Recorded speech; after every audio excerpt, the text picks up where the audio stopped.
Bien, entonces estamos iniciando este CIPAS correspondiente a o previo a la prueba objetiva cerrada final, la evaluación final del curso de electromagnetismo.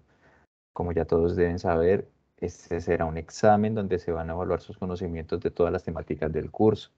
Será un cuestionario que encontrarán en el campus habilitado a partir de la medianoche del día sábado. De viernes para sábado a medianoche se habilitará si todo ocurre como está previsto y tendrán esos 2 días, 21 y 22 de mayo, para realizar la prueba, pero solamente a partir del momento en que inicien la prueba tendrán 2 horas. O sea que en cualquier momento de esos 2 días podrán ingresar, pero a partir del momento en que le den iniciar a la prueba tendrán 2 horas para responder las 25 preguntas y solo tendrán un intento. Así que es muy importante que den un repaso, si no lo han hecho, den un repaso a todos los temas y también separen su tiempo, separen esas 2 horas para tener todo el tiempo para desarrollar las preguntas. Buenas noches a todos los que van ingresando. Entonces, los objetivos de la reunión son las de discutir los temas del curso de una forma muy breve, dado que son tantos temas, entonces, de conocer algunos conceptos esenciales que les van a ser útiles a la hora de desarrollar la prueba. Entonces, para que los tengan presentes cuando yo les indique que este tema puede ser muy importante, entonces ustedes o apunten la ecuación o lo tengan presente o tomen un pantallazo, porque es muy posible que les pueda ayudar en alguna de las preguntas que les va a aparecer. Recuerden que los temas del curso estuvieron divididos en electrostática, los temas iniciales o introductorios de circuitos eléctricos y por último, o bueno, en la segunda y tercera unidad se discutió el tema del magnetismo, la magnetostática en la segunda unidad y en la última unidad temas ya cuando variaban los campos magnéticos, temas de inducción magnética. Así que esos son los temas que se van a recordar de una forma muy breve en esta reunión. En nuestro campus virtual vamos a tener en el entorno de evaluación habilitada la opción, cuando ingresamos a nuestro entorno de evaluación, entonces aquí tenemos, si me están escuchando, yo nace la pregunta de que si estoy hablando. ¿Me están escuchando todos? Sí, señor. Sí, señor. Bueno, muchas gracias, bienvenidos. Debe ser algo de tu audio, John. Correcto, entonces aquí vamos a acceder desde el entorno de evaluación a la posttarea. Se les va a habilitar esta ventana, de hecho, creo que se me cerró, pero aquí en la parte de abajo va a estar habilitado el botón de, aquí debajo de estas oraciones va a estar habilitado el botón de iniciar la prueba. Por favor, John Steven, revisa algo de tu audio, porque los demás me están escuchando. Tiene que ver, no sé si de pronto los auriculares o el internet o ingresar de nuevo. Será los días 21 y 22 de mayo, que también se indican las informaciones principales. Ustedes esto lo encuentran en su campus virtual. Se tienen 3 tipos de preguntas. A pesar de que estas preguntas son de otro curso, la idea básica es la misma. Se tienen preguntas de selección múltiple con única respuesta. O sea que vamos a tener 4 opciones y una de ellas es la correcta, la que consideremos que sea la adecuada, es la que debemos seleccionar. El estilo o el esquema de esta prueba es idéntico a lo que se hizo en la pretarea. Es algo que ustedes ya han trabajado, solo que en este caso vamos a tener 25 preguntas sobre todos los temas del curso. Cuando tenemos selección múltiple con múltiple respuesta, es en aquellas situaciones donde tenemos diferentes opciones. Me plantean primero en el mismo enunciado de la pregunta diferentes opciones y después piden en las diferentes opciones ya a seleccionar, me combinan esas diferentes opciones que estaban en el enunciado. Por ejemplo, aquí me hablan que la opción A dice que si considera que las 3 y 4, las opciones 3 y 4 son correctas, marque esta opción y así sucesivamente. Entonces hay que hacer un análisis un poco diferente al que se realizaba en el anterior tipo de pregunta. Y en el llamado análisis de relación, vamos a tener que hacer otro tipo de análisis, puesto que aquí me plantean una afirmación y una razón, que están unidas por la palabra porque. Ya al final de la reunión vamos a ver un ejemplo. Entonces vamos a tener dos oraciones que están unidas por esta palabra, por este conector. Muy generalmente, casi siempre, lo que está antes de la palabra porque es la llamada afirmación y lo que está después de la palabra porque es la razón. Así que hay que tener en cuenta, se plantea un argumento, después la palabra porque y después otro argumento. Entonces hay que tener en cuenta si la afirmación es verdadera o falsa, si la razón es verdadera o falsa y además si la afirmación, si la razón es una explicación de la afirmación. Hasta el momento no nos han anunciado nada de reconocimiento facial, entonces en principio no hay que hacerlo. En principio es ingresar a la prueba, pero no hay ningún problema si hay que hacer reconocimiento facial, pero hasta el momento no nos han dicho nada de reconocimiento facial. ¿Ok? Entonces esas preguntas hay que leerlas muy bien, hay que leer tanto la afirmación, identificar cuál es la afirmación, cuál es la razón, saber cuál es su valor de verdad, o sea, saber si es verdadera o falsa y saber si entre ellas hay alguna relación. ¿Ok? Entonces ya para iniciar con las temáticas, así como se inició el curso, como se inicia un curso de física, se recuerda que las cantidades físicas vienen dadas, dependiendo de su naturaleza, vienen descritas en diferentes sistemas de medición. En el sistema internacional hablamos, por ejemplo, de la longitud, la medimos en metros, la masa la medimos en kilogramos, en tiempo de segundo, eso ya se trabajó. Tener muy en cuenta eso también, tener en cuenta si estamos trabajando en el sistema internacional, cuáles son las cantidades para las magnitudes fundamentales o las derivadas, por ejemplo, volumen, velocidad, fuerza.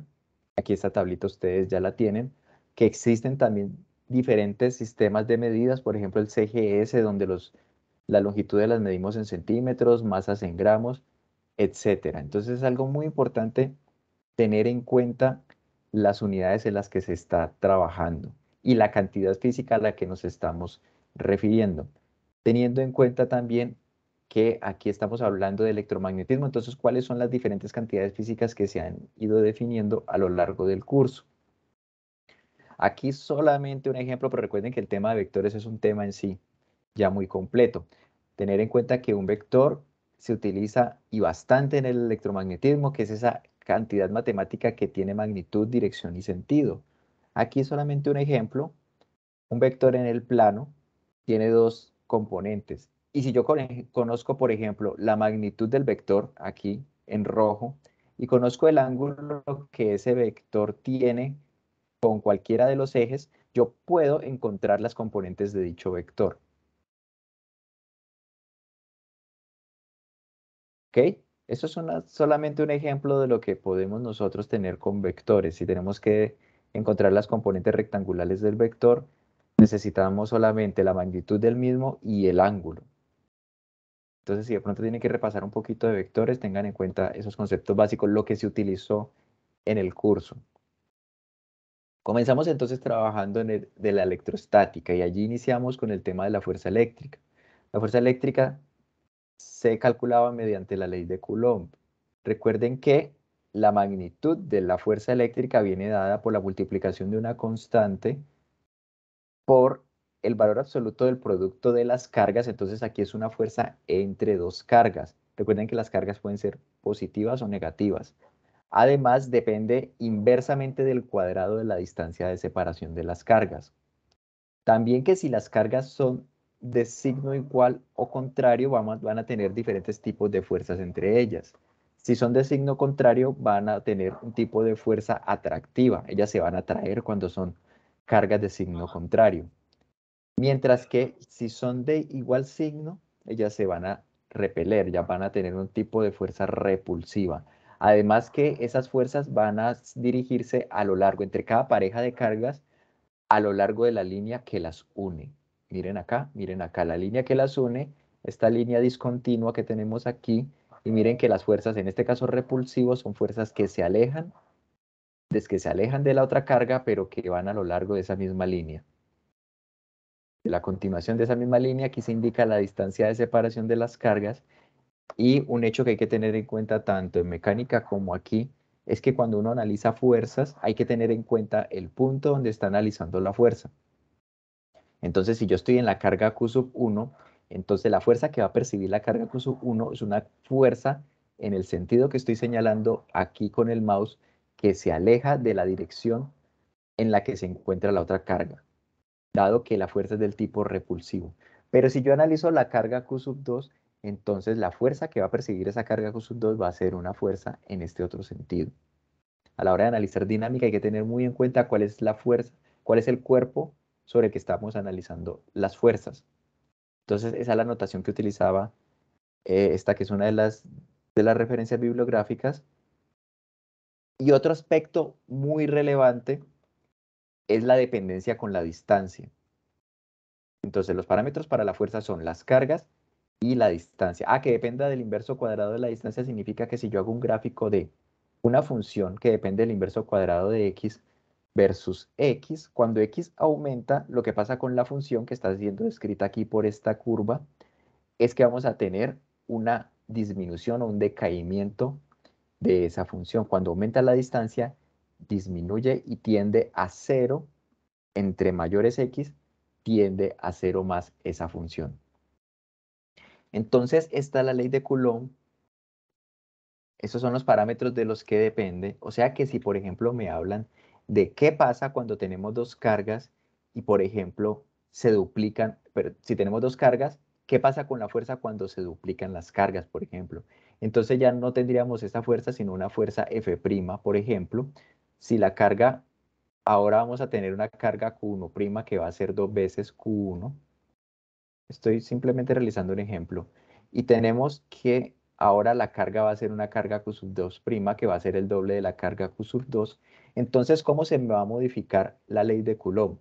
Voy a tener ahora una fuerza F', se va a mantener la constante K, perdón acá. Por favor, cerrar micrófonos. Y ahora tengo que modificar, en la fórmula tengo que modificar Q1 y Q2, Q sub 1 y Q sub 2, tengo que modificarlos por Q sub 1' y Q sub 2'.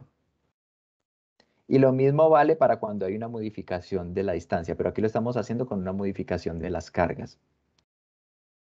¿Listo? Entonces aquí estamos utilizando la fórmula para la magnitud de la fuerza, no nos falta nada.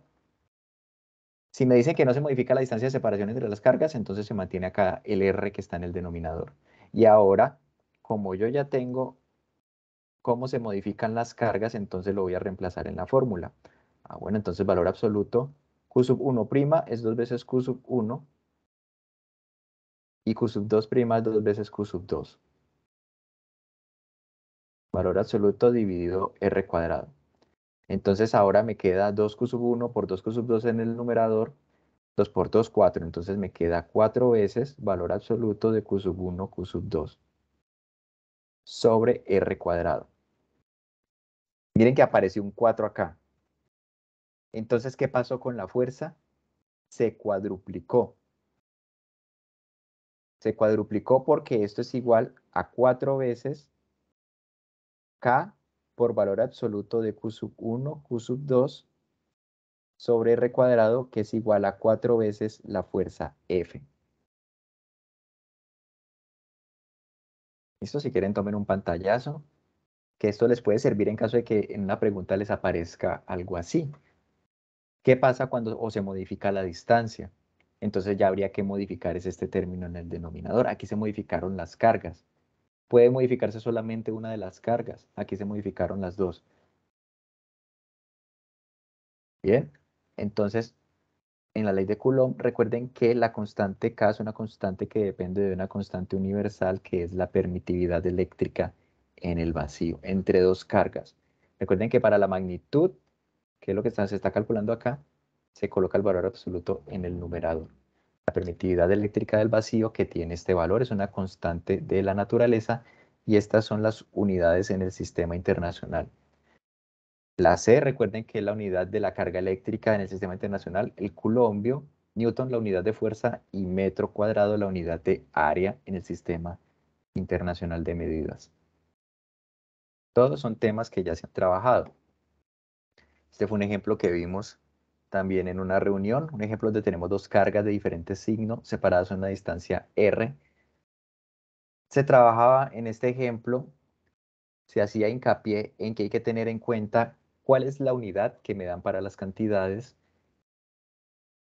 cuál es el prefijo que tienen las unidades. Recuerden que este prefijo n significa nano, o sea que 25 nanocoulombios es igual a 25 por 10 a la menos 9 coulombios.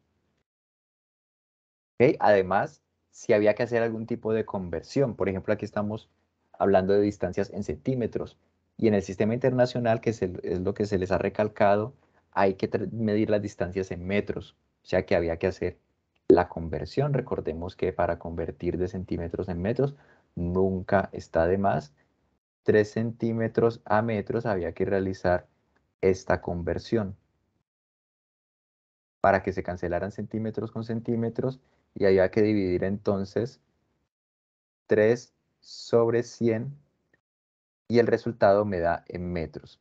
Metros quedan acá. ¿Okay? Así es que se hace una conversión.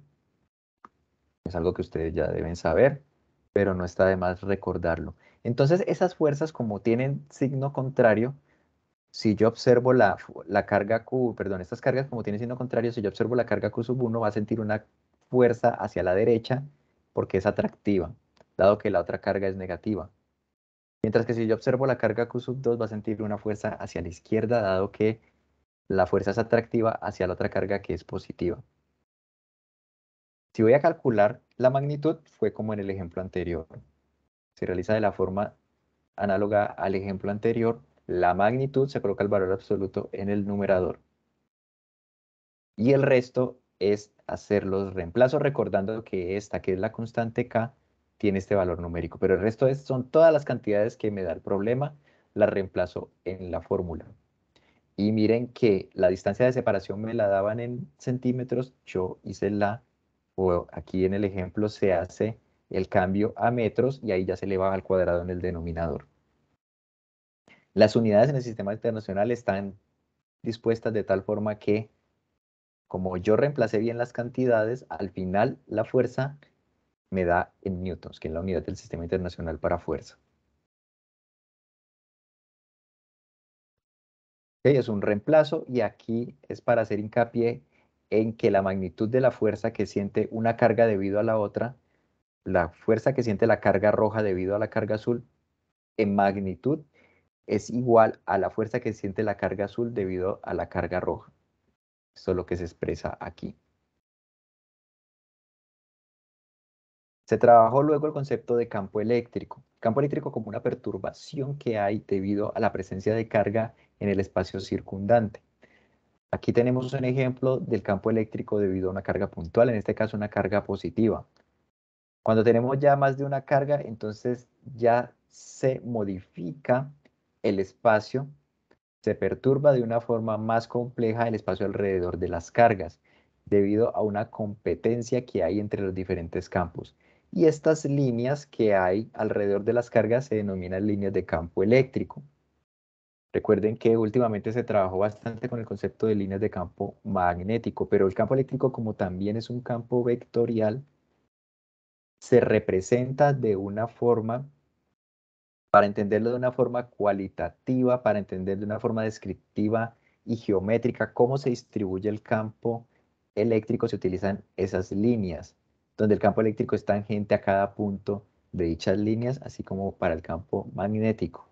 Aquí, cuando se tienen dos cargas de signo contrario y de igual magnitud las cargas, se habla de un dipolo eléctrico. Aquí tenemos a la derecha una representación tridimensional, ya que aquí en el centro tenemos una representación bidimensional en el plano, pero en realidad, en la naturaleza, el mundo es tridimensional y la perturbación que hay en el espacio alrededor de las cargas es una perturbación en el espacio tridimensional. Entonces, si tenemos una carga Q y una carga Q sub 0 denominada carga de prueba, cuando se comenzó a hablar de campo eléctrico, se instauró el tema o el nombre de la carga de prueba Q sub 0. Si yo divido la expresión para la fuerza entre Q sub 0, obtengo la expresión para el campo eléctrico. La Q que aparece acá es la carga que genera el campo eléctrico. Entonces, la fórmula para el campo eléctrico es esta fórmula que tenemos acá. El campo eléctrico es un vector, así como la fuerza es un vector, el campo eléctrico es un vector. Y en la fórmula aparece la dirección, puesto que es una fórmula vectorial, entonces tenemos que indicar la dirección del mismo. Este es el campo eléctrico debido a una carga puntual. Aquí tenemos la imagen ilustrativa de dicha carga. Entonces, si vamos a determinar el campo eléctrico en el punto P, en este punto P, donde podemos ubicar una carga de prueba Q sub 0 o no, no necesariamente tiene que haber la carga, pero vamos a analizar el punto P. Entonces, el campo eléctrico en ese punto va en la dirección del punto, miren, por eso el vector director está aquí dispuesto, que es un vector director, es un vector que va en la dirección del vector y se calcula así. Dividimos el vector entre la norma del vector. Eso es un vector director. Y aquí tenemos la ilustración gráfica del vector director. Así que el campo eléctrico en ese punto P va en la dirección del vector director. Miren acá la flecha roja. Ese es el campo eléctrico. Así que en cada punto del espacio vamos a tener un campo eléctrico que para una distribución de una carga puntual, tenemos una sola carga, va a ir solamente en la dirección del vector director para una carga puntual. Pero entre más compleja sea la distribución de carga, va a ser más complejo la dirección que va a tener el campo eléctrico. Entonces aquí de manera introductoria trabajamos cargas puntuales básicamente para introducir el campo eléctrico. Entonces el campo eléctrico para una carga puntual va en la dirección radial. Acuérdense que les mencionaba los radios de la bicicleta. Entonces miren las flechas de campo eléctrico. Todas las flechas rojas representan el campo eléctrico a diferentes distancias, o sea que los puntos que están más cercanos a la carga central, que es la que origina el campo eléctrico, tienen una mayor flecha. ¿Por qué? Porque el tamaño de la flecha está relacionado con la magnitud del vector. Entre más cerca estemos de la carga, vamos a tener una mayor intensidad, una mayor magnitud del campo eléctrico. Como la carga es positiva, el campo eléctrico se aleja de la carga, mientras que para cargas negativas el campo eléctrico se dirige hacia la carga. Y aquí, si bien no lo trabajamos de forma muy detallada en las tareas, si estaba en la bibliografía, el concepto de flujo del campo eléctrico es análogo al concepto de flujo de campo magnético. Entonces, cuando tenemos un campo vectorial, un conjunto de vectores que atraviesan un área, en este caso no campo magnético, sino campo eléctrico, les estoy hablando de algo que en la cronología del curso no iba, pero como fue lo último que se trabajó, entonces ustedes ya tienen presente lo que es un flujo de un campo a través de una superficie. Aquí se está representando por flechas. Ese campo, ese flujo puede atravesar ya sea una superficie como la que tenemos acá, un rectángulo, o ya sea una superficie cerrada. Esta es la fórmula que se utiliza para calcular el flujo del campo, en este caso el campo eléctrico. Esta es una expresión general que no se trabaja en el curso, pero que hay que tener en cuenta si se va a estudiar de forma más avanzada el electromagnetismo, hay que tener en cuenta que el flujo a través de una superficie depende del ángulo que tenga el campo, en este caso el campo eléctrico, con los vectores normales a la superficie. Trabajando situaciones de simetría, las cosas se simplifican. Entonces, si hablamos, por ejemplo, de Tengo una una pregunta superficie, respecto a la fórmula que pasó. ¿sí? La cuestión esa, nosotros, pues, digamos, si queremos hallar el flujo, ahí lo que tendríamos sería que hacer una integración por partes de esa fórmula, ¿no? Depende de la expresión para el campo eléctrico y depende de cómo sea el área. No tiene que ser necesariamente por partes, depende de la fórmula. Pero si eso se llama una integral de superficie. Entonces hay que tener una función en términos de unos parámetros que permita determinar cómo es un diferencial, cómo es un área pequeñita aquí. Y lo que se hace es sumar sobre el producto punto entre el campo eléctrico y el vector área, y se hace sobre toda la superficie esa integración. Que cuando las superficies son simétricas, cuando tenemos, por ejemplo, cilindros, cuando tenemos, por ejemplo, planos, cuando tenemos, por ejemplo, esferas, son superficies de alta simetría y ahí esas integrales se pueden realizar de una forma más simple. Como por ejemplo, en esta situación, cuando tenemos una carga puntual, se sabe que una superficie esférica es una superficie de alta simetría. Además, como las líneas de campo eléctrico, como esos vectores de campo eléctrico son radiales, y el vector área, o sea, un vector perpendicular a la superficie, es un vector también del tipo radial, vamos a tener que los vectores área y campo eléctrico son paralelos. Como son paralelos, entonces para la fórmula para el flujo, el campo eléctrico es constante también en cualquier punto de esa superficie. Entonces el flujo eléctrico viene dado por la multiplicación entre el campo eléctrico y el área total de la esfera. Entonces se encuentra al final que el flujo eléctrico es igual a la carga dividido epsilon 0. Ese es el resultado que quiero que se quede. El flujo eléctrico a través de una superficie es igual a la carga Q. ¿Qué es la carga Q? La carga encerrada. Dividido epsilon 0. Siempre va a ser así. ¿Ok? Que lo tengan en cuenta porque puede aparecer en el cuestionario.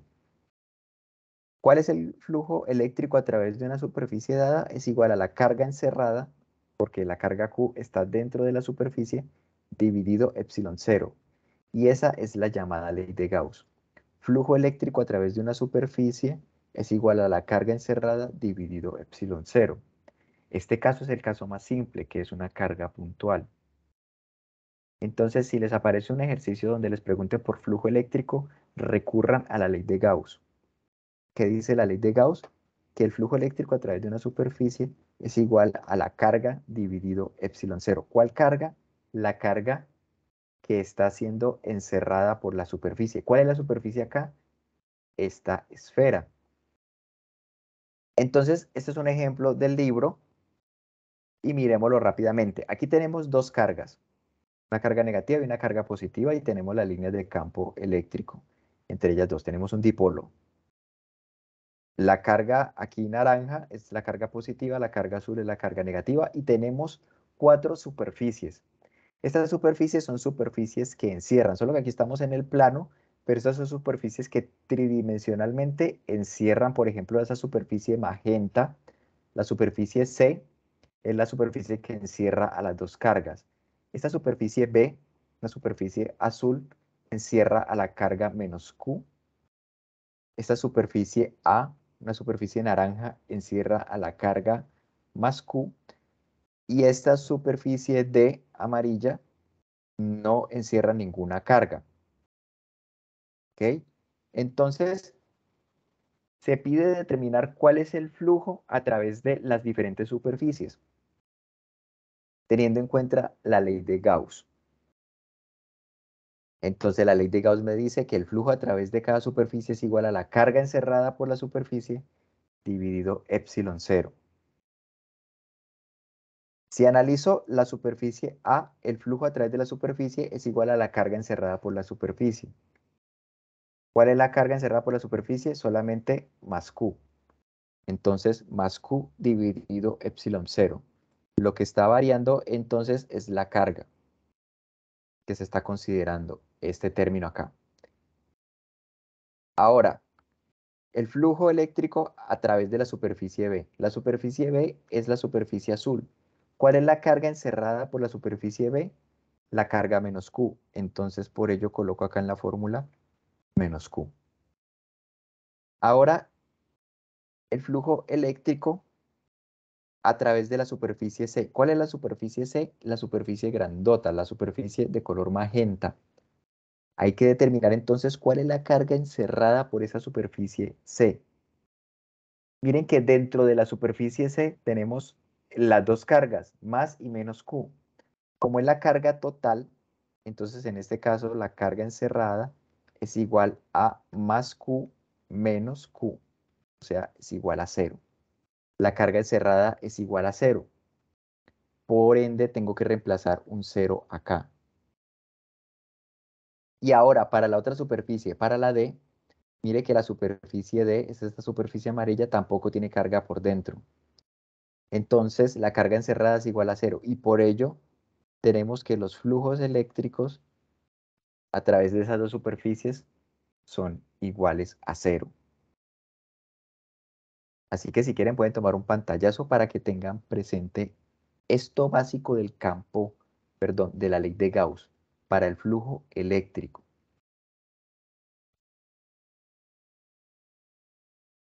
Bien, entonces hay que tener en cuenta cuál es la carga encerrada por la superficie a la que se esté refiriendo un problema. La ley de Gauss establece entonces que es independiente de la superficie que estemos considerando, lo único que interesa es la carga que esté encerrada. Por eso se menciona acá que no importa si estamos hablando de las superficies esféricas de diferente radio, una esfera de mayor tamaño que la otra.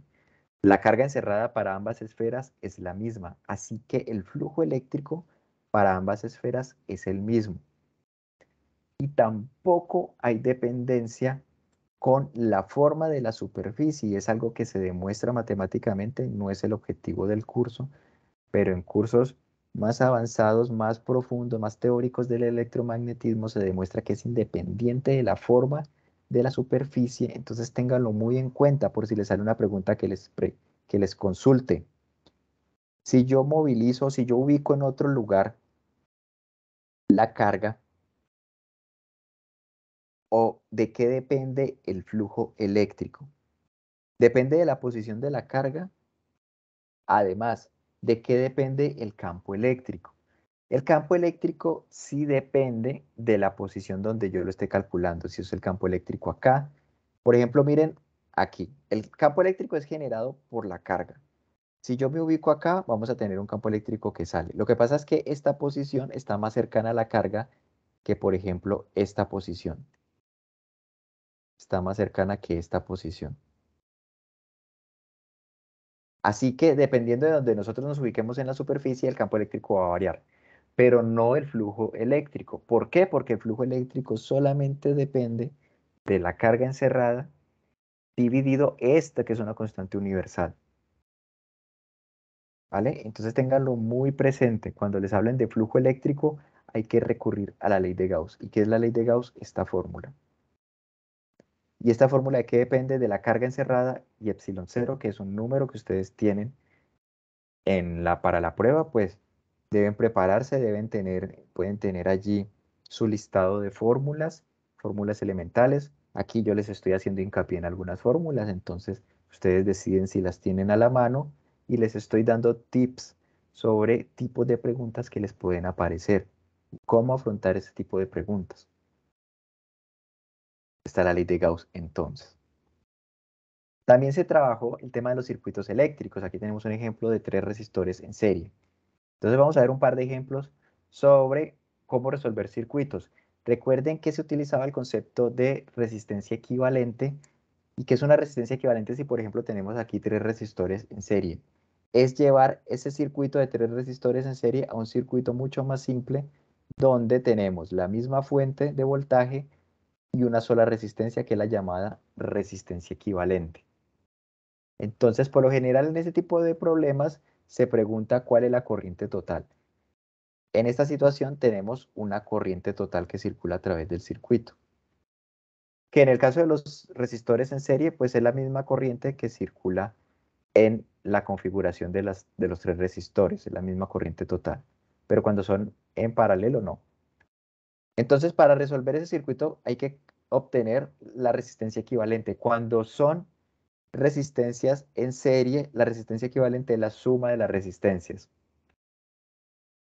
Así que en este caso se dan los valores de las resistencias, la resistencia equivalente es la suma, me da 6 ohmios como resistencia equivalente, y ya con ese resultado se puede utilizar la ley de Ohm para obtener ¿qué? Para obtener la corriente, dado que ya se conoce el voltaje.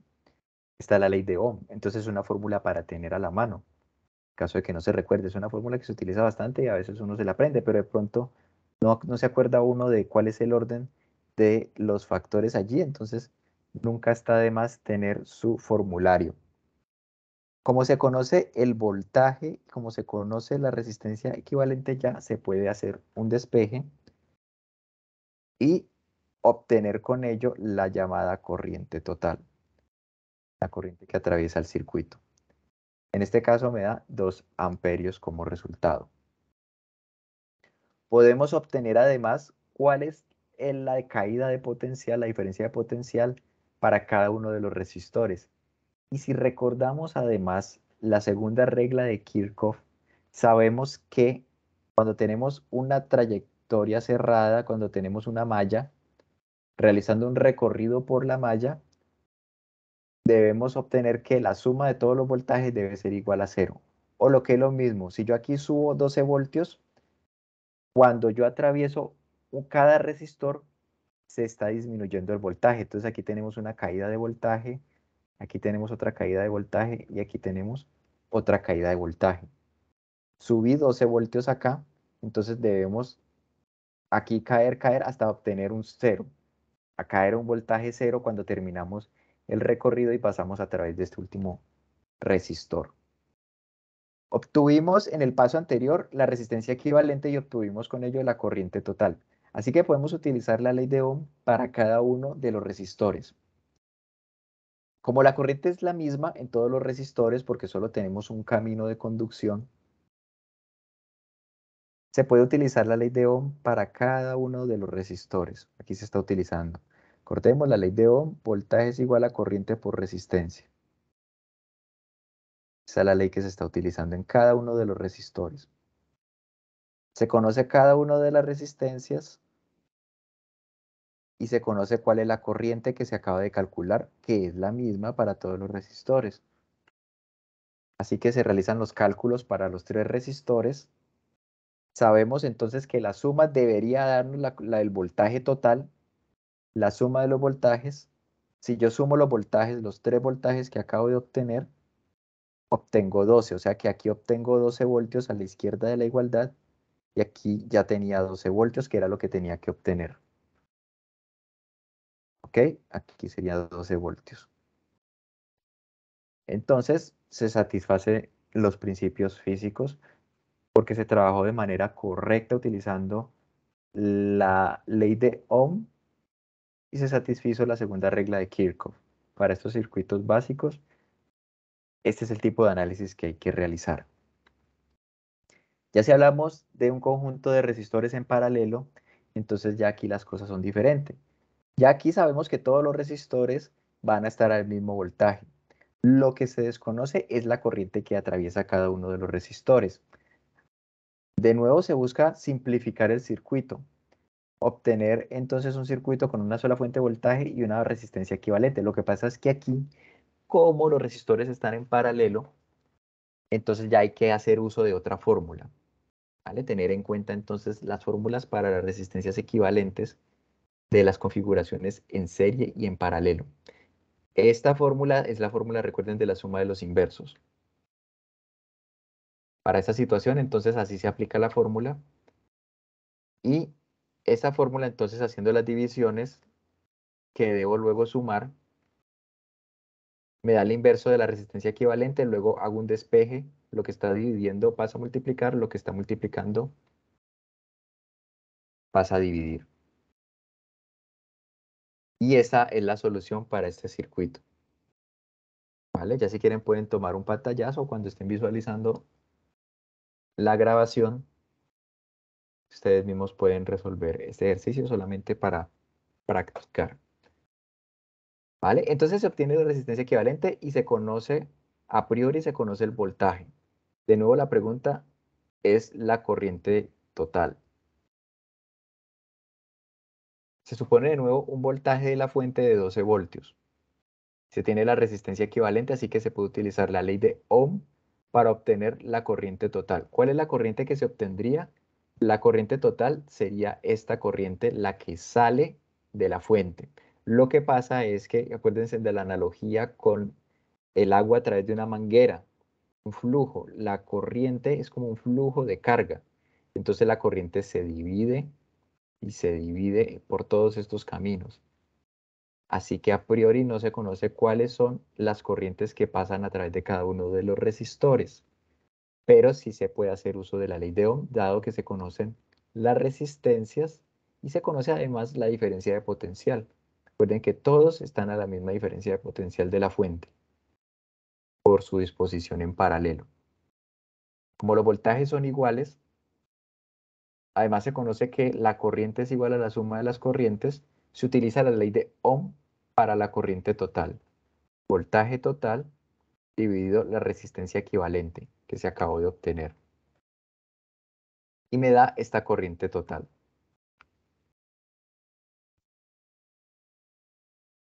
Ya se tiene la corriente total. Ahora se puede calcular cada una de las corrientes. Se tiene la corriente total, se tiene la resistencia equivalente. Se tienen además los voltajes a través de cada uno de los resistores. Así que se puede aplicar la ley de Ohm para cada uno de los resistores, puesto que se conoce cuál es la ley de Ohm. Voltaje igual a la resistencia por la corriente. Es válida entonces para cada uno de los resistores. Y como ya se conoce cuál es el voltaje y cuál es la resistencia de cada uno de los resistores, se puede aplicar para obtener cada una de las corrientes. Además, para verificar se debe saber que la suma de esas corrientes a través de los resistores, como se obtienen ellas todas a través de la corriente total, si yo las sumo esas corrientes, me debe dar la corriente total. ¿Correcto? Entonces se obtiene justamente lo esperado. La suma de las corrientes es igual a la corriente total. Y ya utilizando entonces el conocimiento de la corriente, al voltaje ya se tenía, lo que no se tenían eran las corrientes, entonces es algo que ya se solucionó acá. En esta situación siempre hay que tener en cuenta de qué información se dispone, cuál es la fórmula y qué es lo que me hace falta encontrar. Así continuamos con el tema de la magnetostática. La humanidad de la primera forma que tuvo contacto con el magnetismo fue a través de las propiedades de diferentes minerales que atraían diferentes objetos metálicos. Luego se descubrió que la misma Tierra tenía un campo magnético. La misma Tierra se podía considerar como un gran cuerpo que tenía por dentro un imán. La Tierra tiene un norte magnético y un sur magnético. El norte magnético es la dirección hacia la que apunta tiene que ver con la dirección en la que apunta la aguja del imán. Lo que pasa es que la aguja del imán está compuesta por un material magnético. Y la aguja del imán, que es aquí pintada en rojo, la aguja, perdón, de la brújula, es el norte magnético. Es un norte magnético. Y el norte de un imán apunta hacia el sur magnético de otro imán. El norte magnético de un imán apunta hacia el sur magnético de otro imán. Así que el norte terrestre, el norte geográfico terrestre, es el sur magnético del campo magnético terrestre. Recuerden que esa discusión se realizó y ténganlo muy presente. Entonces, el norte geográfico de la Tierra, el polo norte, Groenlandia, la parte norte de Canadá, de Siberia, es el sur magnético de la Tierra. La parte sur terrestre, la Antártida, es el norte magnético de la Tierra. ¿Vale? ¿Por qué? Porque así se disponen las brújulas, que su norte magnético apunte hacia el sur magnético de la Tierra, que es el norte geográfico. Entonces, viendo esta imagen, queda más claro todo lo que traté de explicarles con palabras. Miren acá los símbolos de sur y norte para el imán, con el que se simboliza el campo o el origen del campo magnético terrestre. Recuerden que es ese campo que nos protege de los vientos solares. Además, algo que se discutía era la inexistencia de los monopolos. ¿Qué quiere decir? Que si yo fracturo un imán, lo divido en diferentes partes, no voy a obtener únicamente un polo norte o únicamente un polo sur. Se van a obtener siempre imanes. Siempre se van a tener imanes por muchas partes en que se divida un imán. Eso es independiente. Se van a obtener siempre imanes. Además, se mostró históricamente que cuando se tenía una corriente, ella modificaba la dirección de la aguja de una brújula. Y como la aguja de una brújula responde a un campo magnético, durante el tiempo en que se activaba, durante un tiempo corto, cuando se activaba, no necesariamente. Durante un tiempo corto se estabilizaba una dirección, pero ya la presencia, solamente la presencia de corriente modificaba la dirección de la brújula, de la aguja de la brújula. O sea que había un campo magnético cuando había una corriente por un conductor. Mientras que si no había corriente, como aquí, la aguja de la brújula no se alteraba. O sea que el campo magnético también está relacionado con el movimiento de cargas, porque la corriente es movimiento de cargas. Se hacía entonces la comparación del caso del campo eléctrico que se relacionaba con distribuciones, como se estudió, con distribuciones estáticas de carga que no se movían. Y cuando se ubicaba una carga de prueba, debido a la presencia del campo eléctrico, esa carga percibía una fuerza. Ahora, el caso del campo magnético es cuando tenemos cargas en movimiento. Las cargas en movimiento generan un campo magnético. Y cuando tenemos una carga en movimiento en presencia de un campo magnético, esa carga en movimiento percibe una fuerza. Entonces, esas situaciones son representadas acá. Aquí abajo a la izquierda tenemos la situación en que hay una carga en movimiento, ¿cierto? Por ello se representa con un vector v de velocidad. Vector v de velocidad, este vector. Entonces, una carga que se está moviendo en presencia de un campo magnético, las líneas azules, percibe una fuerza. En este caso, para seguir la regla de la mano derecha, recuerden que se habló bastante. Entonces, aquí sería esta fuerza magnética iría más o menos en esta dirección, solamente por completar acá la figura. La fuerza magnética que percibiría esa carga iría más o menos en esta dirección.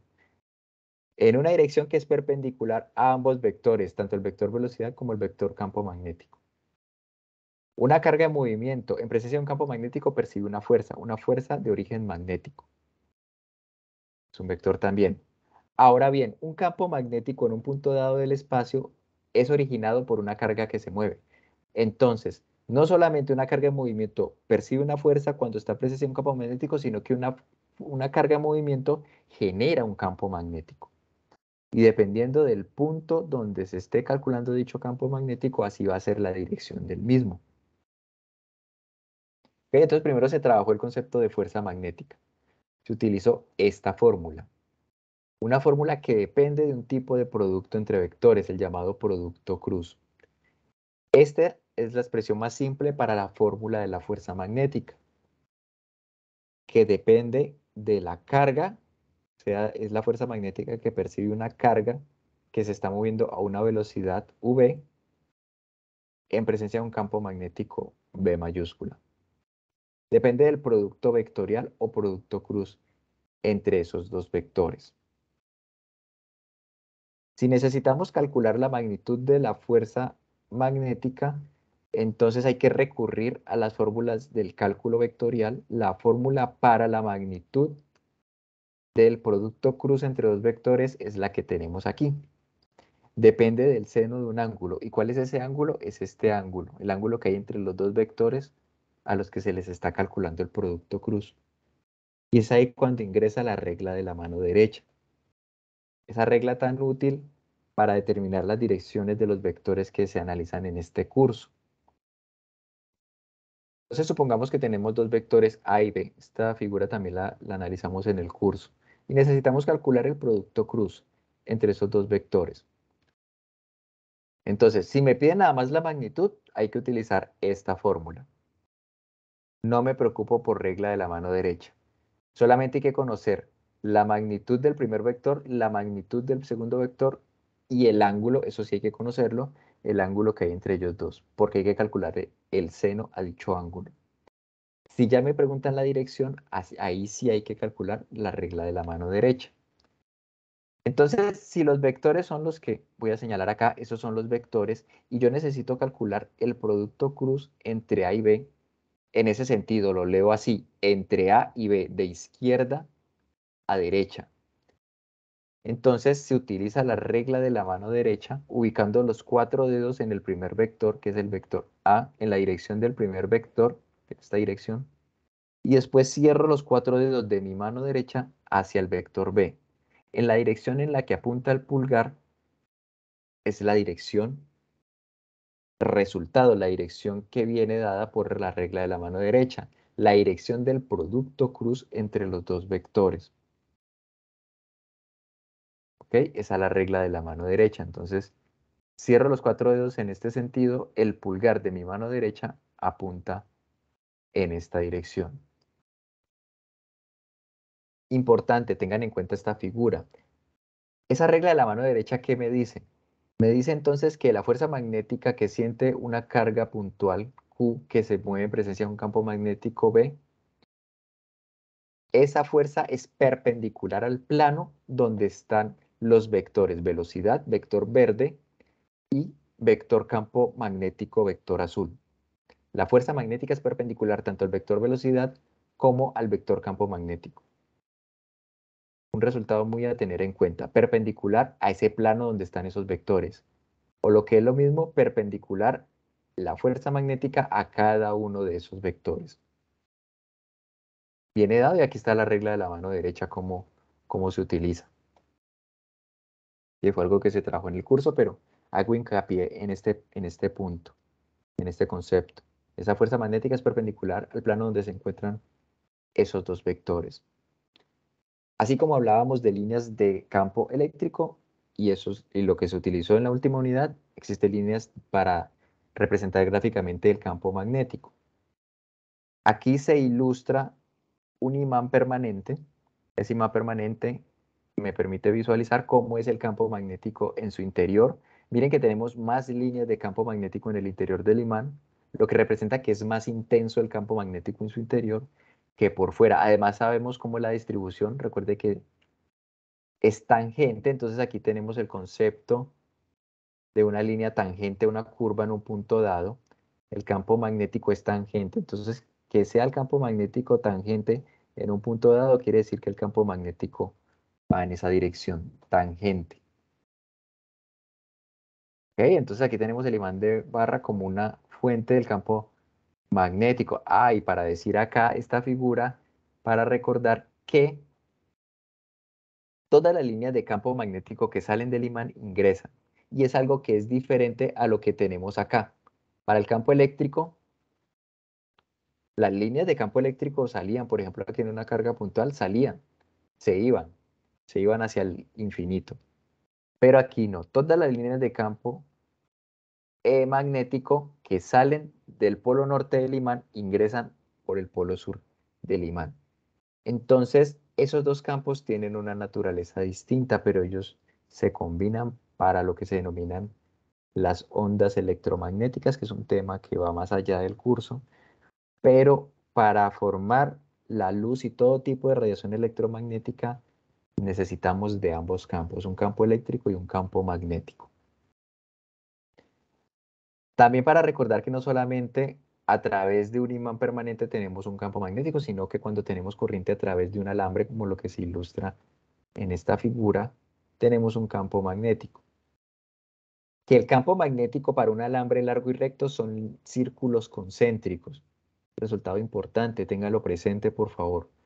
Campo magnético de un alambre largo y recto, aquí el alambre largo y recto es este alambre amarillo por el que circula una corriente, son círculos concéntricos. Y si yo quiero ver ya no desde una perspectiva, sino que quiero ver esa figura en el plano, tengo que hacer uso de la notación que vimos en el curso.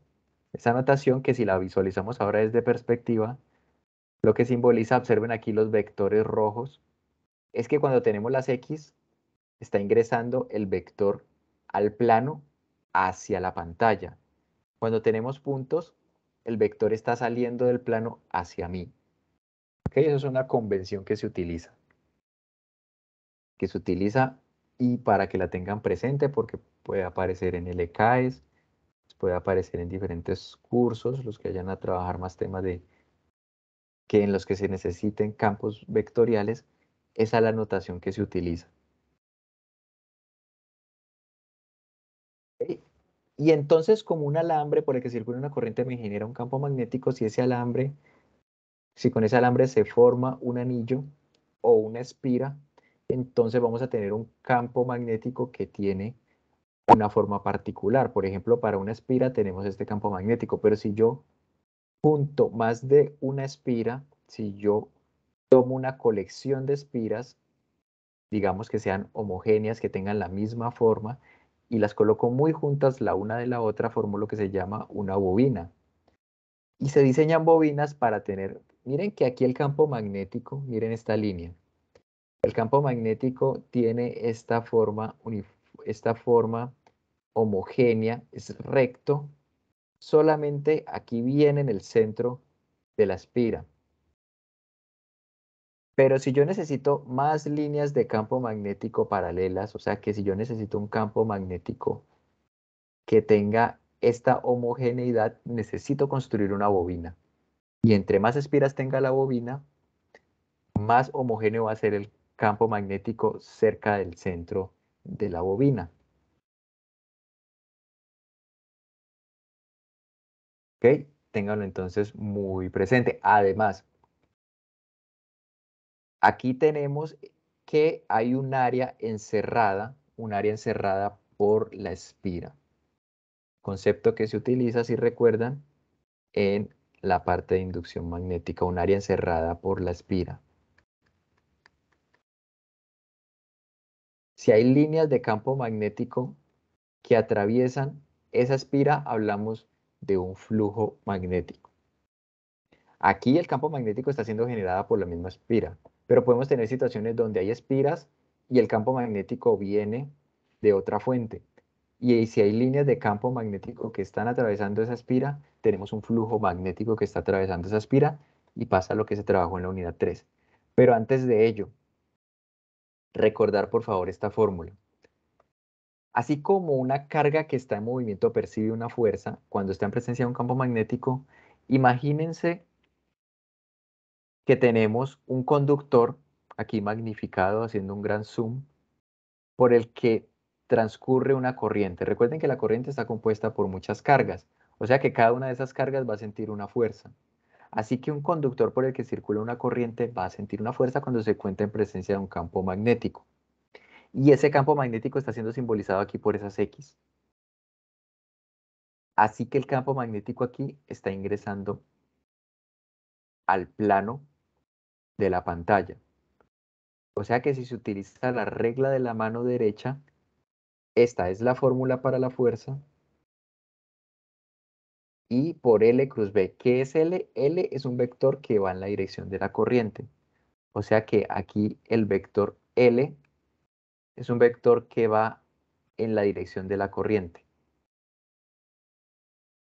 Así que, ¿cómo se utiliza la regla de la mano derecha? Pues hay que hacer el producto entre L y B. B es un vector que va hacia adentro de la pantalla. Entonces hay que colocar los 4 dedos de la mano derecha.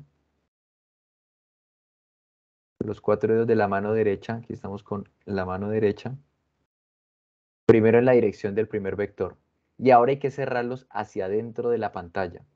Al cerrarlos hacia adentro de la pantalla, el pulgar va a apuntar hacia la izquierda. Por ello aquí el vector fuerza apunta hacia la izquierda. ¿Ok? Entonces la mención, el vector L, o llamado vector longitud, cuando tenemos conductores, cuando no tenemos solamente una carga puntual Q que se está moviendo, sino tenemos una corriente, este es un caso simple de un conductor, de la fuerza que percibe un conductor. Si tenemos un conductor recto, podemos hablar de su vector L y la fuerza viene dada por esta expresión. O sea que la magnitud de la fuerza viene dada por la magnitud de ese producto cruz.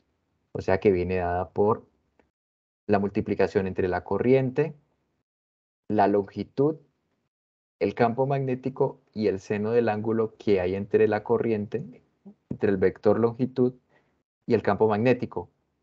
Pero, por ejemplo, en esta situación, de este ejemplo, el campo magnético es perpendicular al plano de la pantalla. O sea que aquí, en esta situación, el seno del ángulo que hay entre ellos dos, que es 90, es 1. O sea que en esta situación se utiliza esta fórmula para la magnitud de la fuerza magnética. Y esta fórmula deben recordarla. ¿Cuándo se utiliza esta fórmula? Se debe utilizar ¿en qué situación? Entonces aquí hagamos brevemente un diseño. Cuando tenemos un conductor recto por el que circula una corriente, por ese conductor circula una corriente y está en presencia de un campo magnético. Está en presencia de un campo magnético. Que si además ese campo magnético es perpendicular al conductor, si hay un ángulo aquí de 90 grados, aquí estoy representando que hay un ángulo de 90 grados entre ellos dos, entonces se utiliza esa fórmula. Además me tienen que dar la longitud del conductor. Si la longitud es L, entonces se calcula la fuerza magnética como el producto de la corriente por la longitud por B. Si se tienen todos esos elementos, pero el ángulo entre ellos dos no es 90 grados, entonces hay que incluir el seno del ángulo. ¿Cuál ángulo? El ángulo entre el alambre, el conductor recto y el campo magnético. Pero esta fórmula es una fórmula a tener en cuenta.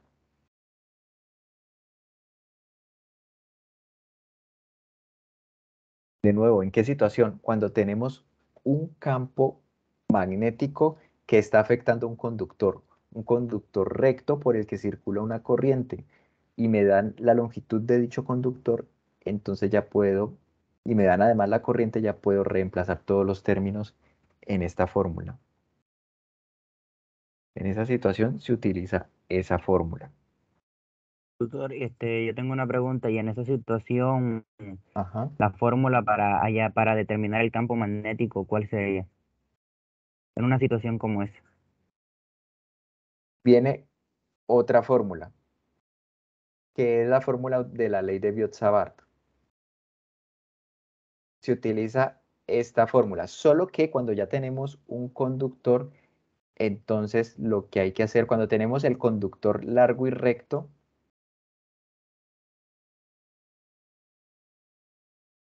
entonces esta es la fórmula para el campo magnético generado por una carga puntual. Este vector director es el vector que me dirige desde el punto donde está la carga en movimiento hasta el punto donde yo calculo el campo magnético. Si lo que yo tengo es un conductor por el que circula una corriente, entonces ya no utilizo esta fórmula, sino que lo que utilizo es mu sub 0 sobre 4pi y por L cruz R sobre la distancia al cuadrado. Entonces ahí también tendría yo que tener que el vector L. ¿Y cuál es el vector L? Es un vector que va en la dirección de la corriente. El vector L es un vector que va en la dirección de la corriente.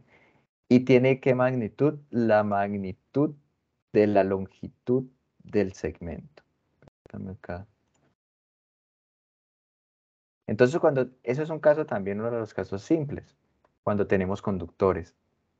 Entonces, si este es un segmento que tiene una longitud L, entonces el vector L va en la dirección de la corriente, tiene magnitud L, o sea que hay que conocer cuál es la dirección de la corriente, hay que conocer cuál es la dirección en la que va el conductor para hacer este producto cruz. Hay que conocer tanto la dirección del conductor como la dirección del punto con respecto al conductor donde se está calculando, donde se va a calcular el campo magnético.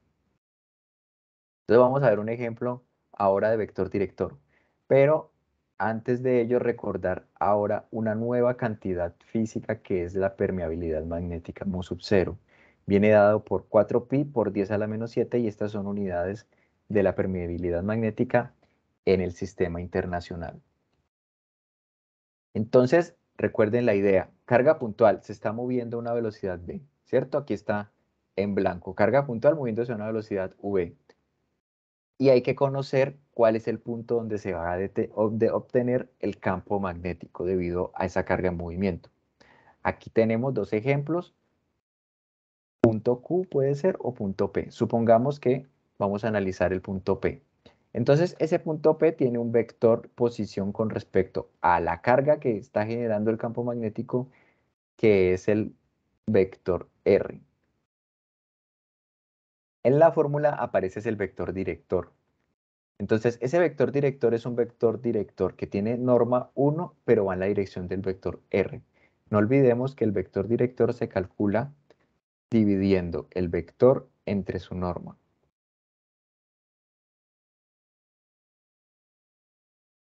Entonces, ello es lo que hay que tener en cuenta para obtener ese producto cruz. Entonces, esa es la fórmula para el campo magnético. En la fórmula del campo magnético aparece el denominador R cuadrado. ¿Y qué es R? Es la norma del vector posición. ¿O qué quiere decir esto? R es la distancia que hay desde la carga hasta el punto donde se calcula el campo magnético. Eso ya se estudió. Entonces, ¿de qué depende el campo magnético? Bueno, de estas constantes, que esto es un número que siempre se va a conocer. Como es el campo magnético de una carga en movimiento, depende de la carga. Y vectorialmente depende del vector velocidad, del vector posición, y naturalmente el denominador depende del vector distancia que hay entre la carga y el punto. Esta es la distancia entre la carga y el punto donde se está calculando el campo magnético.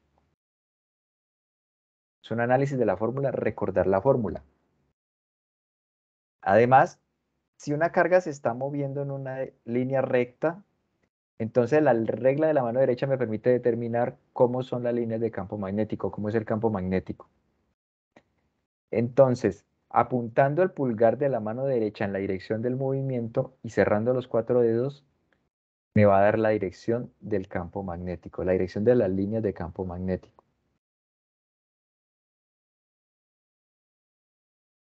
Si yo observo, entonces aquí tenemos, este ojo indica la dirección en la cual se está observando. Se está observando desde atrás a la carga, ¿cierto? Entonces, si ahora yo con mis ojos observo la pantalla, como este ojo en la dirección que está observando este ojo, entonces lo que estoy viendo es que está ingresando al plano de la pantalla la carga. Y el campo magnético va a tener la dirección acá de esas flechas rojas. ¿Vale? El campo magnético entonces va a girar en una dirección horaria, en el sentido horario de las manecillas del reloj. Recuerden la notación, esta X simboliza que el vector está ingresando al plano. Situación análoga cuando tenemos no solamente una carga en movimiento, sino que tenemos una corriente. De nuevo ubicamos el pulgar en el sentido de la corriente y cerramos los 4 dedos de forma natural de la mano derecha y eso me va a dar la dirección de las líneas de campo magnético. Ahora bien, cuando se tiene un conductor largo y recto, la ley de Ampère permite determinar esta fórmula. Es una fórmula a tener muy en cuenta cuando se tienen conductores largos y rectos. Esta es la fórmula del campo magnético a una distancia R, a una distancia radial del conductor. Hay que conocer entonces para la fórmula la corriente, hay que conocer la distancia radial y el resto son constantes. Entonces hay que conocer R y hay que conocer la corriente. ¿Qué es esa distancia R? Es la distancia radial al conductor. Ese es el R. Y ello me permite determinar la magnitud del campo magnético a esa distancia radial cuando tenemos un conductor largo y recto. Fórmula también importante cuando tengamos un conductor largo y recto. Y la regla de la mano derecha me permite determinar cuál es el sentido de las líneas de campo magnético y con ello el sentido del campo magnético. Ubicando el pulgar en la dirección de la corriente, cierro los 4 dedos en el sentido natural y ese va a ser el sentido en el que el sentido de la dirección de las líneas de campo magnético, del campo magnético. Así que si se quiere obtener el campo magnético, por ejemplo, si se tiene una carga que tiene una trayectoria circular y se quiere obtener el campo magnético en el centro de dicha trayectoria circular, entonces, ¿qué hay que tener en consideración? Que como la trayectoria circular, el vector velocidad de la carga es tangente a la curva. O sea que va a tener un ángulo de 90 grados con cualquier vector posición, puesto que está en el centro del punto, está en el centro de la circunferencia. Esta es la fórmula para el campo magnético. Para la magnitud necesitamos el seno del ángulo. ¿Qué ángulo? El ángulo que hay entre el vector velocidad y el vector posición. ¿Qué vector posición? La posición del punto de cálculo con respecto al vector velocidad, con respecto a la carga. Entonces, como el ángulo es 90, el seno de 90 es 1. Así que si vamos a calcular el campo magnético, tenemos que calcular a la norma del campo magnético, tenemos que calcular la magnitud de este producto cruz. Y la magnitud de este producto cruz es este término. Pero en esta situación, trayectoria circular, este ángulo ya vimos que vale 90 grados, o sea que el seno del ángulo vale 1. Además depende de la fórmula de la magnitud del producto cruz, de la magnitud del vector director. Y la magnitud de un vector director, la magnitud de un vector unitario es 1. Así que esta es la fórmula que se utiliza para una trayectoria circular, como se analizó en la tarea del curso. Esa es la magnitud del vector. Ya si se quiere analizar la dirección del vector, hay que utilizar la regla de la mano derecha. Entonces, como necesitamos conocer cuál es la dirección que se obtiene de este producto cruz, V cruz R, hay que conocer cuáles son las direcciones de los vectores V, vector velocidad, y el vector director.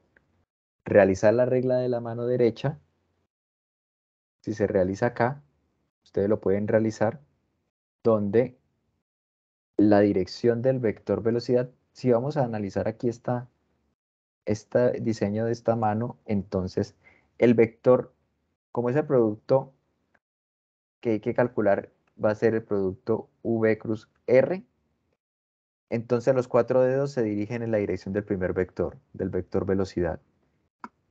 Y los 4 dedos de la mano derecha se cierran en la dirección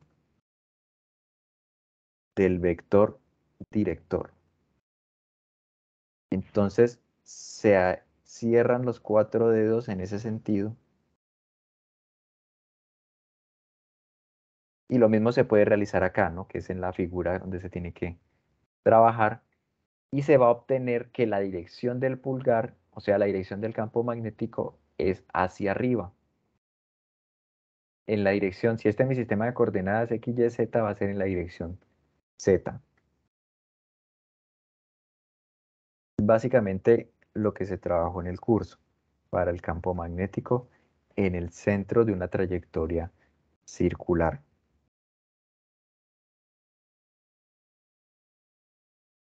Ahora bien, brevemente, unos experimentos de inducción utilizando la plataforma virtual que se ha trabajado tanto en el curso como en el componente práctico.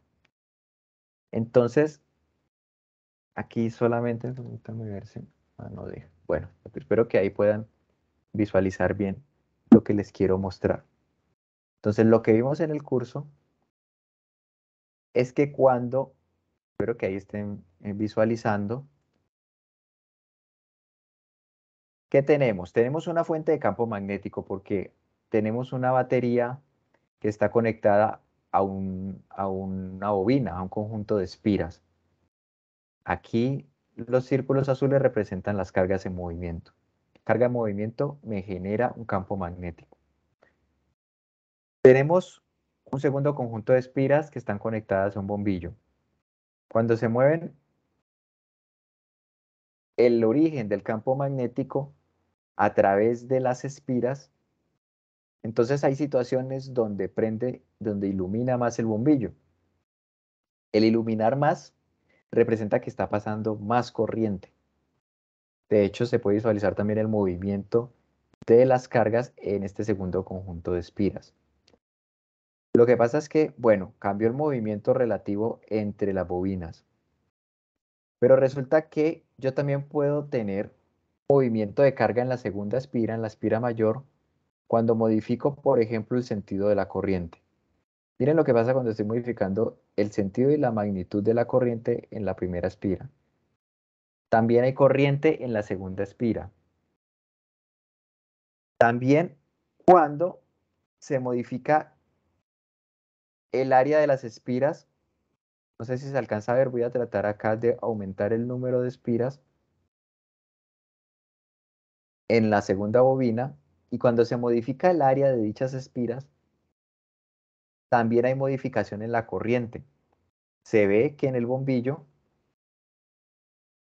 hay situaciones donde él ilumina más que en otras. Inclusive si se modifica el número de espiras. También hay situaciones donde aumenta la corriente. Lo que pasa es que son por unos instantes de tiempo. No es siempre. Es cuando me estoy moviendo, cuando estoy modificando el sentido, cuando estoy modificando la magnitud y el sentido de la corriente en la fuente de campo magnético. Entonces tiene que ver con algo que cambia en un instante de tiempo dado. Si observan acá estas agujitas de brújula, entonces lo que está cambiando es el campo magnético que está atravesando esta área.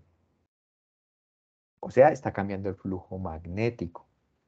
Cambios de flujo magnético producen corrientes en conductores. ¿Qué clase de conductores? Conductores que estén encerrando el área por o a través de la cual está atravesando el flujo magnético que está variando.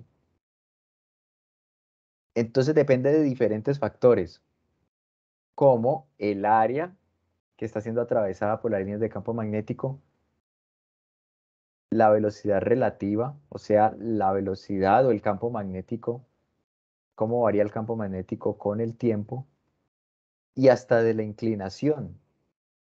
En este segundo experimento tenemos un magneto y vamos a poner a girar ese magneto. Vamos aquí a aumentar el número de vueltas en la segunda bobina. Vamos a aumentar todo para magnificar el fenómeno que quiero ilustrar.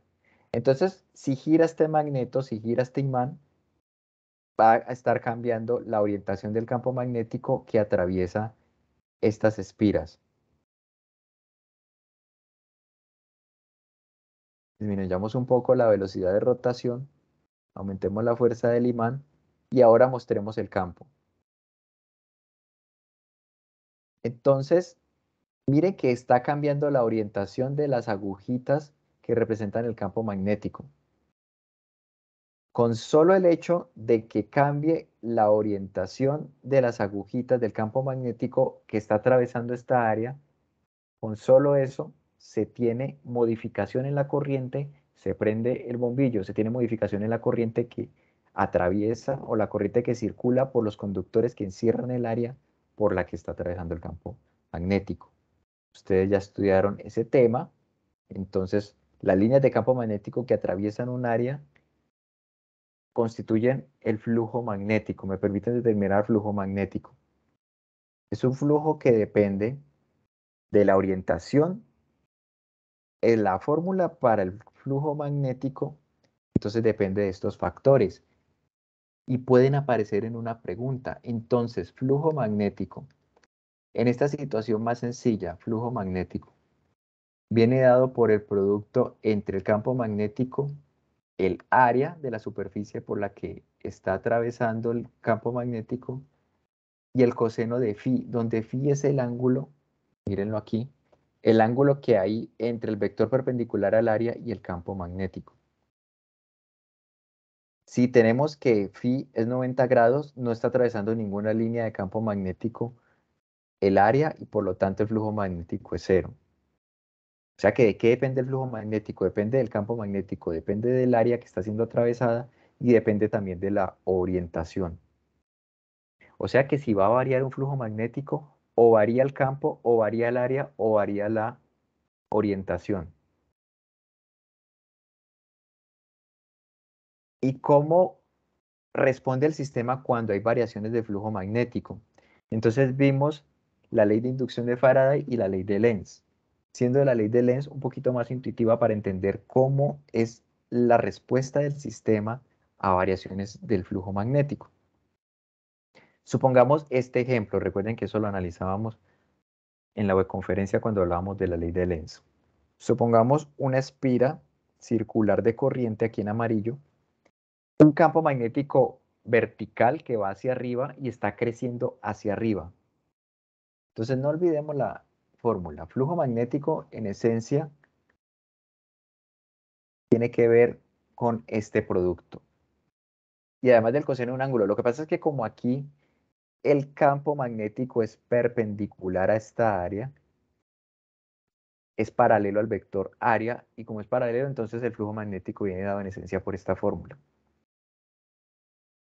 Bueno, entonces ese campo magnético está variando en el tiempo. Como varía el campo magnético, en el tiempo varía el flujo magnético. ¿Y cómo responde el sistema? Tenemos que el campo magnético está creciendo hacia arriba. Entonces, el campo magnético está creciendo hacia arriba. Puede ser, por ejemplo, porque hay una corriente. Recuerden que viene dado por la regla de la mano derecha. Cierro los 4 dedos en el sentido de la corriente y mi pulgar va a apuntar en el sentido del campo magnético. Como está incrementándose la corriente, incrementa el campo magnético. ¿Cómo responde el sistema? El sistema tiende a oponerse a ese cambio de campo magnético. ¿Y cómo se opone el sistema a un campo que crece hacia arriba? Induciendo un campo magnético hacia abajo.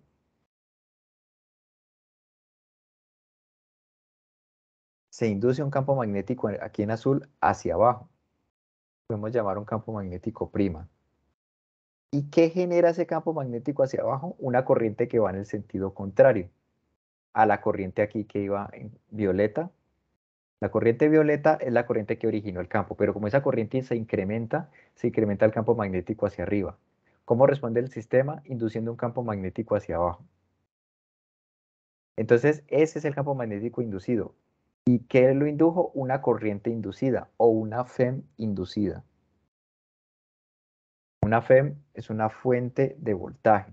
Entonces hay una FEM, la dirección aquí de la FEM es la dirección de la corriente que se induce para contrarrestar, para intentar contrarrestar el crecimiento del campo magnético hacia arriba. Esa es la llamada ley de inducción de Faraday, o sea que una corriente genera un campo magnético. Si la corriente varía, el campo magnético varía, con ello varía el flujo magnético y se genera una FEM. Entonces, si de pronto me preguntan cuáles son las condiciones para generar una FEM, entonces tiene que ser cuando varía el campo magnético, cuando varía el área o cuando varía la orientación. Recuerden que en general viene dado aquí esa fórmula o aparece un término con el ángulo. Esas son las situaciones donde se induce una FEM. ¿Okay? La regla de la mano derecha se utiliza allí para indicar el campo magnético inducido hacia abajo.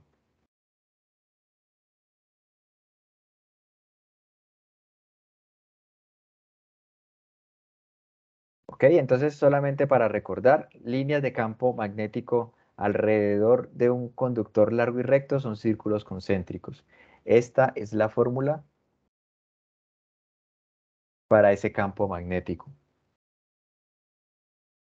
Que si se enrolla ese alambre, pues me permite generar un campo magnético, lo cual se utiliza en la electrónica para construir las llamadas bobinas y tener campos magnéticos que me permita controlar elementos de circuito. Ahora aquí les voy a colocar una fórmula para que la tengan muy presente. Cuando tenemos un solenoide o una bobina, se puede mostrar que el campo magnético, cuando ese solenoide es muy largo, cuando esa bobina es muy larga, el campo magnético en el centro de la bobina viene dado por esta fórmula.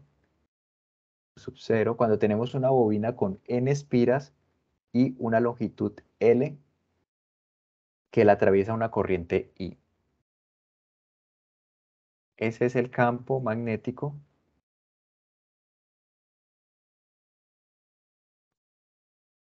en el centro de la bobina. ¿Ok? Ténganla presente por si de pronto les aparece una pregunta así.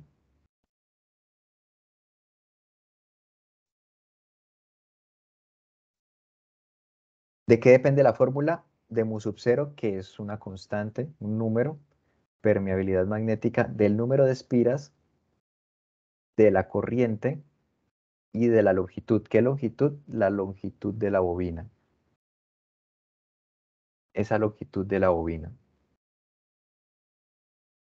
¿Ok? Entonces tengan por favor muy presente esa fórmula. Tengan a la mano. Si les hablan de una bobina y ven que les aparece por ahí el valor de la corriente, les aparece el número de espiras, entonces pueden utilizar esta fórmula. Recuerden que es identificar el sistema físico con que estemos trabajando, identificar la fórmula que se utiliza y si son aplicables, esa es la interpretación del problema, identificar las cantidades que me brindan. ¿Qué tengo y qué me pregunta para saber si puedo aplicar directamente la fórmula o tengo que hacer un despeje, realizar un despeje? ¿Ok? Una fórmula muy importante para que por favor tengan en cuenta. ¿Ok? Quiero hacerles un comentario. Bueno, aprovechemos este espacio como si fuese un tablero. Otro comentario antes de ver unas pocas preguntas. Ejemplo, ya con eso concluimos la reunión. Recuerden, sino que se me olvidó realizar el comentario cuando repasamos circuitos. Si tenemos un resistor, ese resistor tiene terminales, digamos que sean las terminales A y B. El sentido de la corriente cuando atraviesa dicho resistor siempre es desde un potencial mayor hacia un potencial menor. La corriente siempre va en este sentido. Siempre hay una caída de potencial cuando atravesamos un resistor. ¿Ok? Ténganlo por favor muy en cuenta. Entonces, lo que se presenta es que el potencial en el punto A es mayor que en el punto B. Ese es el sentido de la corriente. Tenerlo por favor muy presente. Recuerden que si la corriente, si tenemos otra corriente y prima, entonces ahí lo que tendríamos es una subida de potencial. Normalmente lo que se tiene atravesando un resistor es que la corriente va del potencial mayor al potencial menor. Hay una caída de potencial. Eso es lo que hace un elemento de circuito que tenga una resistencia. Se disminuye el potencial o a través del transcurso de la corriente, hay una disminución del potencial. Entonces tengan muy por favor en cuenta este comentario. Entonces aquí tenemos un ejemplo de preguntas tipo. Aquí hay una pregunta de análisis de relación. Tenemos dos argumentos, unidos por la palabra porque. Primer argumento y segundo argumento. En el argumento de la izquierda que me dicen, las cargas de igual signo se atraen, porque toda carga en movimiento genera un campo magnético. Bien, y tenemos cuatro opciones y piden seleccionar la opción correcta. Entonces hay que identificar cuál es la afirmación y cuál es la razón. Miren lo que están diciendo, las cargas de igual signo se atraen porque toda carga en movimiento genera. Es como si lo que va a la derecha de la palabra porque explica lo que está a la izquierda. Ahora hay que analizar la veracidad de ello. ¿Qué dicen ustedes? ¿Las cargas de igual signo se atraen? Eso es falso, profesor. Eso es falso. Entonces, la afirmación, que es lo que está a la izquierda, de la palabra porque, es falsa. La razón es lo que está a la derecha.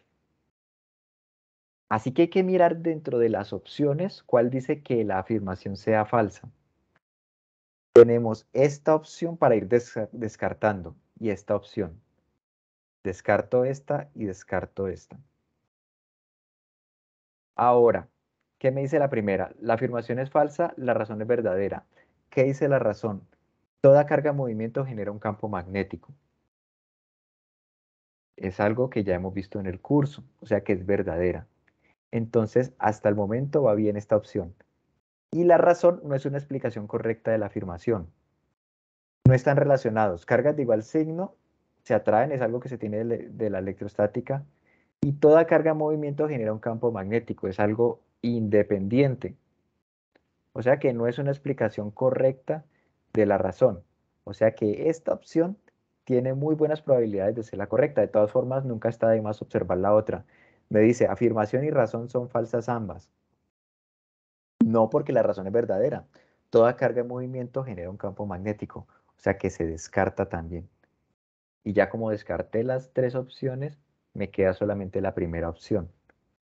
Por descarte, entonces la primera opción es la correcta. Ese tipo de análisis es el que tienen que ustedes realizar en las preguntas de análisis de relación. Ese es el análisis que tienen que realizar en ese tipo de preguntas. Tener en cuenta los conceptos, saber cuándo entonces una afirmación es falsa o verdadera, cuándo una razón es falsa o verdadera, y además si están relacionadas. Si la razón es la explicación de la afirmación. Ahora bien, un tipo de pregunta. Tenemos dos esferas separadas a una distancia d. Además, esas esferas dice que son esferas pequeñas. Están separadas a una distancia d y tienen cargas iguales. Plantea cuántos electrones excedentes debe haber en cada esfera si la magnitud de la fuerza de repulsión entre ellas tiene un valor F dado. Entonces, aquí es utilizar la ley de Coulomb. Son dos esferas. Dicen que son dos esferas pequeñas, entonces no me interesa su radio. Y están separadas una distancia d. Recuerden que la carga es exceso de electrones. Entonces me dicen cuántos electrones excedentes. Entonces, si está la carga 1, está la carga 2. Me dicen que las esferas son iguales y tienen cargas iguales. Toda carga es por exceso de electrones. Y como me están preguntando cuántos electrones hay, entonces yo debo manifestarlo así. Cualquier carga es un múltiplo entero de la carga fundamental, que es la carga del electrón. Y como ambas cargas son iguales, yo expreso esas cargas así. Un número que yo necesito obtener multiplicado por la carga del electrón. Y me dice que la fuerza de ellos, como la carga tiene el mismo signo, es de repulsión. Entonces, la fuerza de repulsión es F. ¿Cómo expreso yo esa fuerza? Fuerza es igual, está la ley de Coulomb, valor absoluto de carga 1 por carga 2 dividido la distancia al cuadrado, que para los valores dados, entonces es igual a K por carga 1. Este término es n veces la carga del electrón, carga 2, n veces la carga del electrón. O sea que aquí viene esta multiplicación, ¿cierto? Porque este es carga 1 y este es carga 2. Y todo ello dividido, ¿cuál es la distancia de separación? D al cuadrado.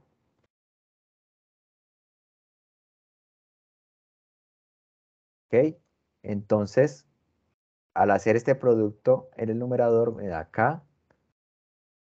Como todas estas cantidades son positivas, el valor absoluto lo puedo quitar porque estas cantidades son positivas.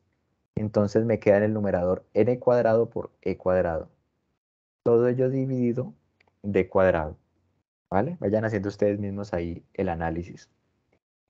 ¿Qué es lo nuevo que se tuvo en cuenta? Que cualquier carga, que no es nuevo, la puedo expresar como un múltiplo de la carga del electrón. Cuando una partícula está cargada es que tiene electrones en exceso, no es neutra, tiene electrones en exceso. Si tiene electrones en exceso, entonces su carga viene dado por un número multiplicado por la carga básica. Puede ser 3, puede ser 1000, puede ser 1.000.000 de veces la carga del electrón. Ahora bien, ¿qué fórmula me aparece entonces? Esto es igual a F. Esta es la fórmula. Entonces se obtuvo esta fórmula. Ahora hay que ver si yo conozco todas las cantidades o no. Conozco la fuerza porque el problema me la da. La carga del electrón es una constante universal, o sea que siempre se supone que se conoce. Porque yo puedo ir a un libro, puedo ir a Google y encuentro su valor. La distancia de separación, el problema me da F, me da D, esto me lo está dando el problema. Si me da la letra, me la está dando, a menos que me diga calcule esto. K es un número también que depende de las constantes universales, o sea que siempre se conoce. Entonces vamos a encerrar en rojo todo lo conocido. Y me queda como incógnita solamente la N. El problema entonces radica en despejar la N. Despejar la N y ya con ello obtengo el resultado. Entonces ya el problema es un problema de simple despeje. En la primera parte se utilizó la ley de Coulomb, porque me dice que son dos esferas pequeñas, o sea que se pueden tratar como dos cargas. Lo nuevo fue que expresamos cada carga como n multiplicado por la carga del electrón. Después se reemplazó en las cantidades que el problema me da y después se verifica qué se conoce y qué no se conoce. Justamente lo que no se conoce es lo que me está pidiendo el problema, entonces ya hay que despejarlo. Con ello se obtiene el resultado. Entonces, por favor, póngale mucho cuidado a este ejercicio. Quieren, tómenle un pantallazo, ténganlo en cuenta para que lo analicen. ¿Ok? Tenemos otro ejemplo, ya casi terminamos.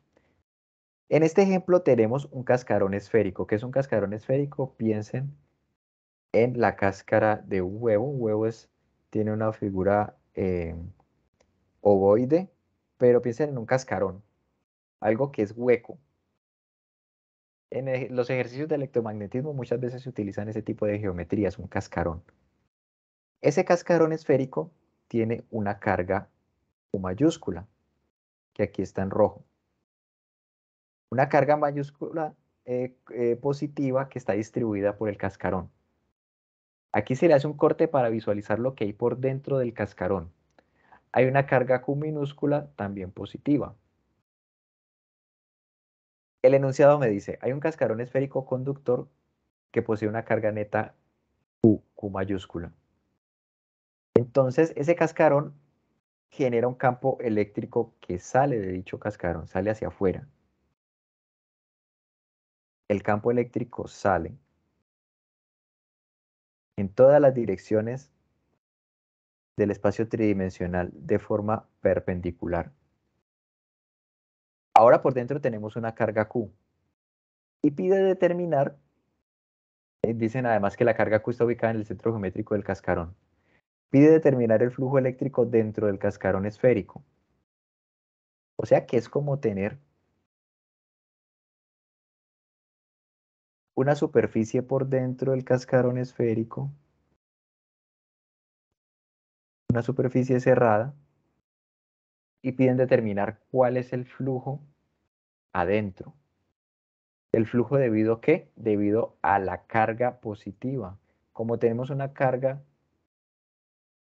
puntual, su campo eléctrico se conoce porque ya lo hemos visto. ¿Cuál es el campo eléctrico? Una carga puntual. es un campo eléctrico radial, pero estamos aquí dentro del cascarón esférico. Entonces, en este problema, lo que hay que tener en cuenta es que el único campo que está atravesando esa superficie verde por dentro del cascarón es el campo eléctrico generado por la carga puntual. O sea que dentro de la superficie verde que está dentro del cascarón, la única carga que hay es la carga Q minúscula. La carga encerrada es la carga Q minúscula. Entonces, el flujo eléctrico, se utiliza la letra Φ, flujo eléctrico, recuerden que viene dado por la fórmula carga encerrada dividido epsilon 0. Ese es el flujo eléctrico dentro del cascarón. A pesar de que haya una carga por fuera que genera otro campo eléctrico, como me están pidiendo el flujo eléctrico dentro del cascarón, ese flujo solamente es debido a la carga encerrada dentro del cascarón. Y la única carga encerrada dentro del cascarón es la carga Q minúscula, la carga puntual. O sea que esta es la fórmula a utilizar allí para este tipo de ejercicios. Y ello viene de la ley de Gauss.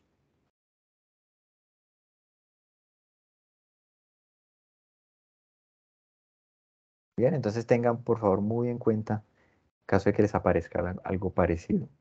Y ese es el por qué deben responder de esta forma. Ahora ya para culminar, otro ejemplo donde también les voy a colocar una fórmula para que la tengan en cuenta. Tenemos un capacitor, ¿cierto? En la bibliografía había un capítulo dedicado a analizar los capacitores. Entonces recuerden que un capacitor es un dispositivo que permite almacenar carga. Aquí tenemos un esquema de un capacitor. Las dos placas conectadas a una fuente de voltaje. Esa fuente de voltaje moviliza una corriente y esa corriente va acumulando carga en las placas del capacitor. Cuando se tiene un capacitor de placas plano paralelas, se puede mostrar que la capacitancia de dicho capacitor viene dada por esta fórmula. Una fórmula que depende de la geometría del capacitor. Es por ello que la capacitancia depende de la geometría del capacitor y por ello se buscan en el diseño de dispositivos electrónicos diferentes formas para optimizar los capacitores. Depende de la geometría, asimismo va a ser su almacenamiento de carga. Aquí en este ejemplo me dan el área de cada una de las placas, mire que está en centímetros cuadrados, y piden determinar cuál es la capacitancia. Es utilizar directamente esta fórmula.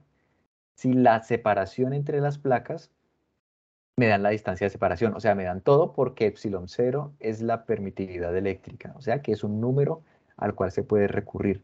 Tenemos área y tenemos distancia. Para que me dé en faradios la respuesta, que son las unidades de capacitancia, hay que hacer la conversión de unidades. Es lo único distinto que hay que realizar en este ejercicio. Entonces, solamente para recordar, el área son 3 centímetros cuadrados. Entonces, para hacer la conversión a metros cuadrados, que es la unidad de distancia en el sistema internacional, se debe realizar esta conversión. ¿Ok? Entonces, se eleva al cuadrado de arriba y abajo. O sea que hay que dividir 3 entre 10.000 para que me dé en metros cuadrados. Esa es la conversión en unidades de superficie. Y la otra conversión, los 0.5 centímetros, esa ya es más directa.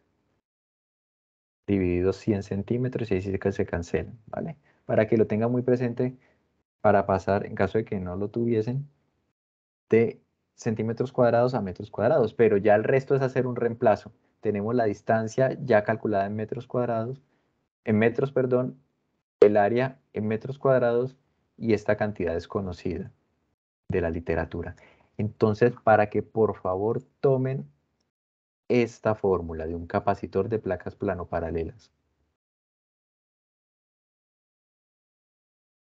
De pronto no le piden directamente la capacitancia, de pronto le piden o el área o la distancia, pero tienen que darle las demás cantidades para que se pueda realizar un despeje. ¿Ok? Entonces tener a la mano cantidades como epsilon 0, como U sub 0, como la carga del electrón. Son cantidades que hay que tener en cuenta como directamente la constante K de la electrostática, como, bueno, mu sub 0, ahí ya está. Esas constantes, tenerlas a la mano para no tener que estarlas buscando. Es algo que les recomiendo, además de todas las fórmulas que les he mencionado el día de hoy. Y ya con eso culminamos. ¿Preguntas?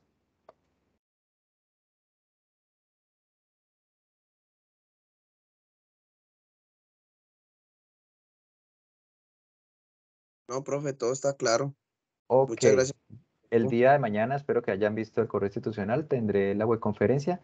Básicamente, pues la pienso realizar también en sincronía con esta reunión del día de hoy. A todos les voy a enviar esta grabación para realizar pues también una revisión de la temática y trabajar otros ejemplos, ¿vale? Estos u otros ejemplos también para que tengan ustedes un espectro mayor de preguntas tipo para que puedan estudiar. Recuerden que pueden realizar la prueba el sábado o el domingo. Tampoco dejarla para empezarla a hacer el domingo a las 11 de la noche porque se les va a cerrar a las 12, a las 11:59 del domingo se les va a cerrar la plataforma. Entonces, recuerden que tienen que tener 2 horas de tiempo. Pero sí pueden aprovechar estas grabaciones, estos ejemplos realizados para estudiar. Entonces, el día de mañana veremos otros ejemplos y complementar con esta reunión del día de hoy. O sea que a todos les voy a enviar la grabación del día de hoy y la grabación del día de mañana. Listo, profe, Perfecto. muchas gracias. Bueno, ustedes, si no hay más inquietudes, entonces voy a detener en este momento la grabación. Buenas noches.